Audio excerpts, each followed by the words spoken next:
주님께서 여러분과 함께 마테오가 전한 거룩한 복음입니다. 주님 영광 받으소서. 그때 예수님께서 말씀하셨다. 고생하며 무거운 짐을 진 너희는 모두 나에게 오너라. 내가 너희에게 안식을 주겠다. 나는 마음이 온유하고 겸손하니 내 멍에를 메고 나에게 배워라. 그러면 너희가 안식을 얻을 것이다. 정녕 내 멍에는 편하고 내 짐은 가볍다. 주님의 말씀입니다.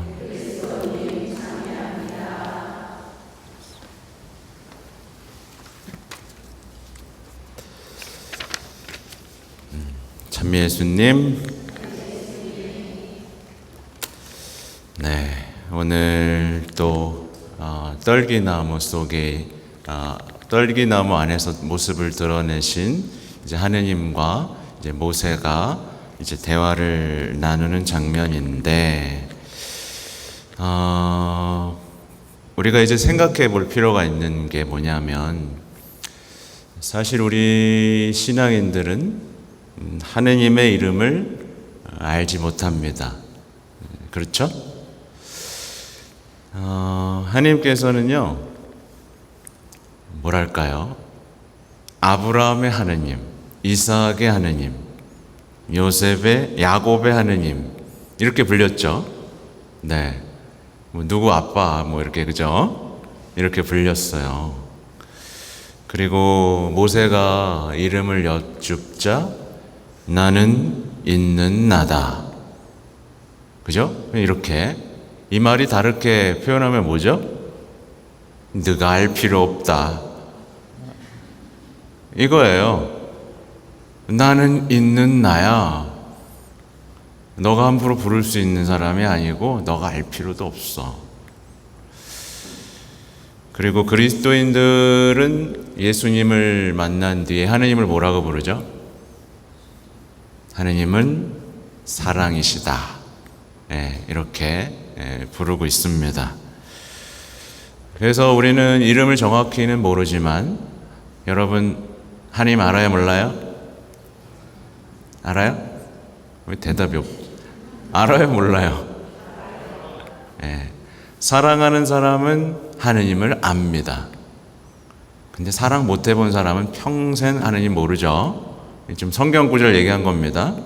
사랑하는 사람은 하느님을 압니다. 사랑하는 사람은 하느님의 신비, 신앙의 신비를 알죠. 근데 평생 머리로만 공부하고 옆에 있는 사람도 사랑 못하는 사람은 하느님을 평생 모릅니다. 예수님을 사랑하는 사람도 하느님을 압니다. 사랑, 그러니까 이웃에 대한 사랑, 예수님에 대한 사랑, 성모님에 대한 사랑, 그 하나라도 있지 않으면 그는 이름도 모르고 성도 모르고 하나님을 모르는 채 살아갑니다. 모르니까 답답하죠. 신앙생활 하는데 답답합니다. 알 수가 없어요. 이름도 몰라, 성도 몰라, 아무것도 몰라, 감 잡히는 게 없어요. 그런 분들 있어요, 없어요? 대답이 없군요. 하느님은요, 언제나 있는 나입니다. 그래서 성경은 이렇게 표현돼요. 지금도 계시고 전에도 계셨으며 또 앞으로도 오실 분이시다.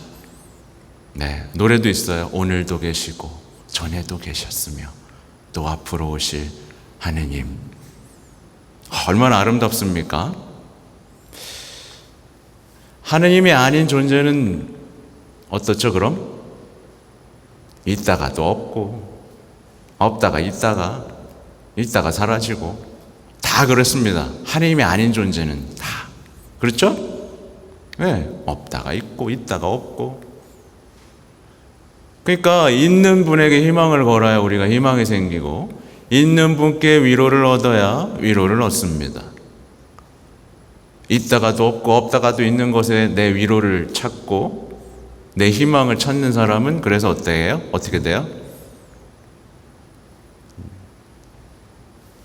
바로 늘 위로를 찾아다니고 늘 희망이 없다고 소리치는 사람이 되고 말죠. 그렇죠? 하느님만이 언제나 위로를 주시고 희망을 주시는 유일한 분입니다. 있는 나.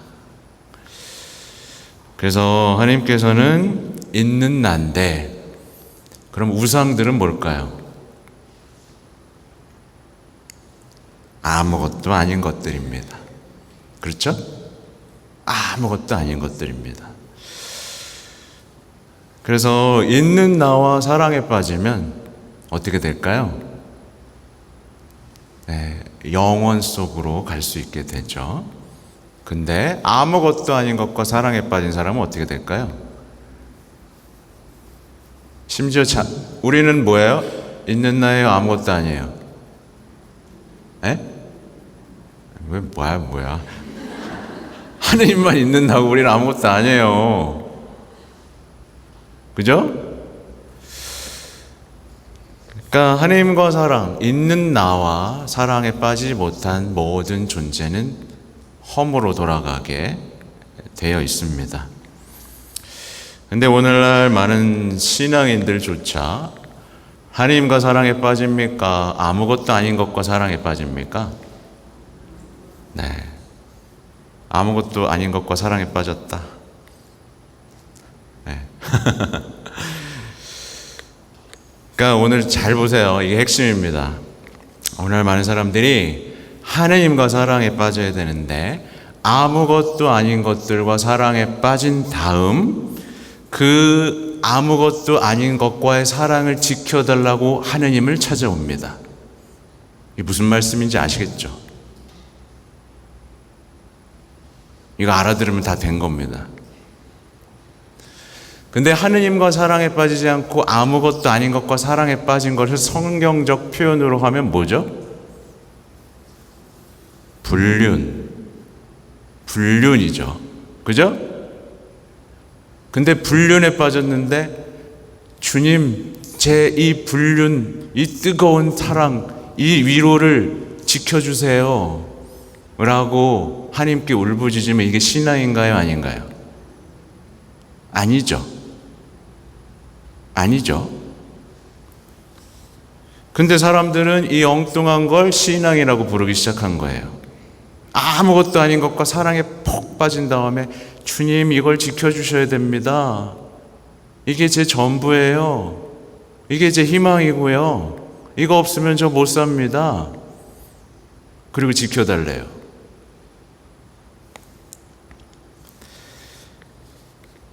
이렇게 엉뚱한 엉터리 신앙생활 하는 사람이 많아졌는데 이들이 하는 말은 대부분 이렇습니다.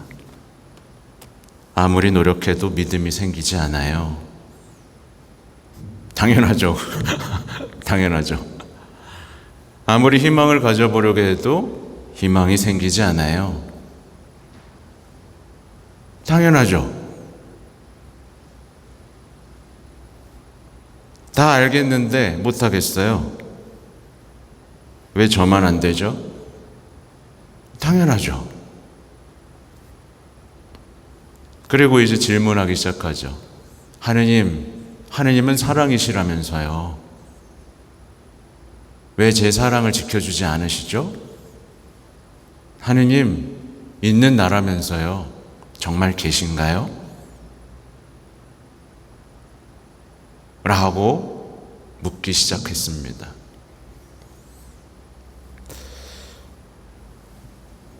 잘 보셔야 됩니다. 우리 신앙인들이 어떻게 살아왔는지를 보셔야 돼요. 아브라함은 이삭을 봉헌했습니다. 그렇죠? 그리고 성모님은 예수님의 죽음과 같은 고통에 참여했습니다. 맞죠? 예수님께서는 십자가 위에서 당신의 목숨을 바쳤습니다. 맞죠? 우리 이거를 신앙의 모범이라고 그러고 빛이라고 그러고 진리라고 부릅니다. 그죠? 근데 요즘에 신앙인들은 말하자면 이렇게 행동합니다.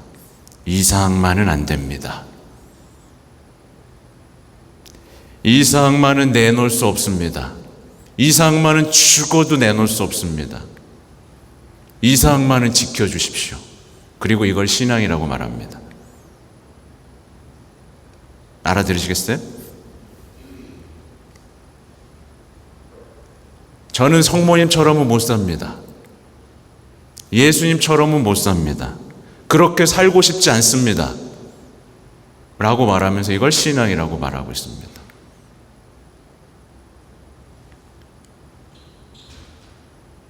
제 삶의 십자가 좀 없애주십시오. 예수님도 살고 저도 살고 싶습니다. 이걸 신앙이라고 부르고 있는 겁니다.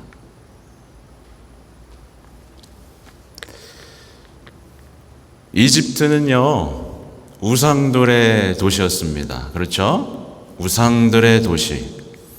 아무것도 아닌 것들을 섬기는 도시였습니다. 하나님께서는 그 도시에서 그 모든 우상들을 쳐 부수고 이스라엘 백성을 끌어내셨어요. 왜요? 하느님만 바라보도록. 그렇죠? 네. 그 당시에 위대하다던 많은 신들 다 박살내버렸습니다. 다 가짜라는 것을 재앙으로 보여주셨죠. 그래서 어떤 신앙인이 끊임없이 찾는 우상들을 부수지 못한다면, 그렇게 신앙을 정화해 나가지 못한다면 어떻게 될까요? 아무것도 아닌 것이 돼버리는 겁니다.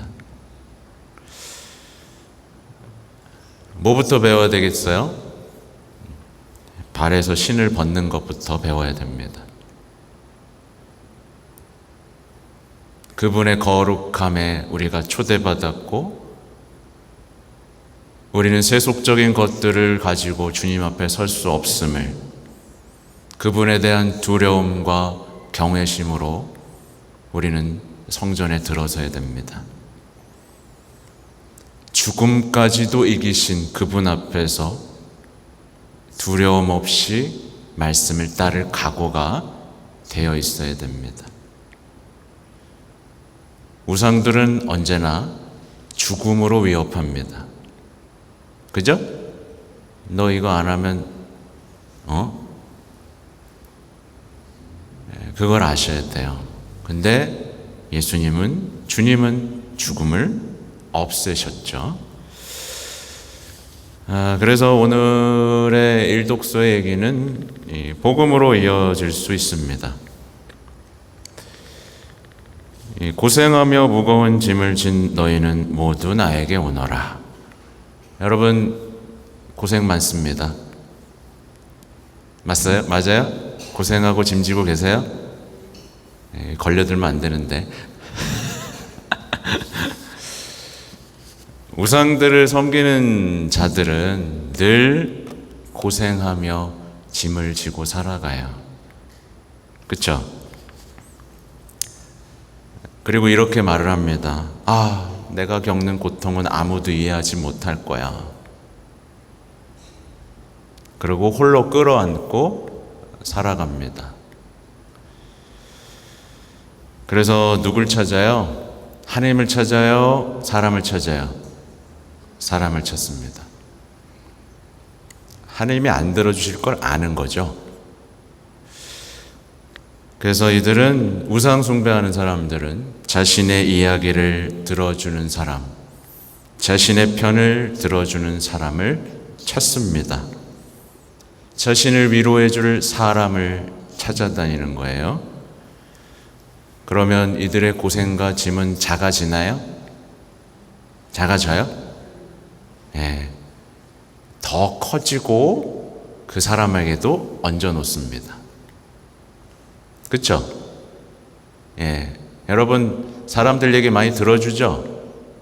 예, 그러면 들어주면 그 사람이 회복해서 나 이제 잘 살 수 있을 것 같아 라고 해요? 아니면 계속 붙들고 늘어져요?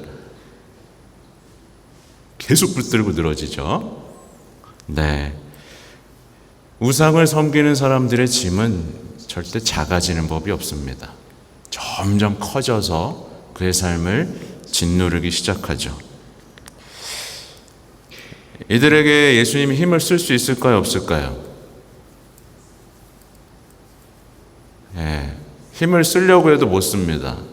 왜냐하면 예수님이 손을 딱 내밀면 잡아요, 안 잡아요? 안 잡아요. 위로해 주시면 쳐다봐요, 안 쳐다봐요? 안 쳐다봐요. 그리고 이들은, 우상 숭배자들은 나름대로의 안식을 찾습니다. 자기 만족을 위한 기도에 빠지기 시작하고, 혼잣말이죠.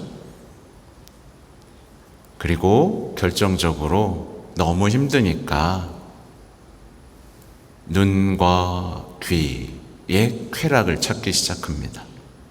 이거라도 해서 내가 행복해야겠다.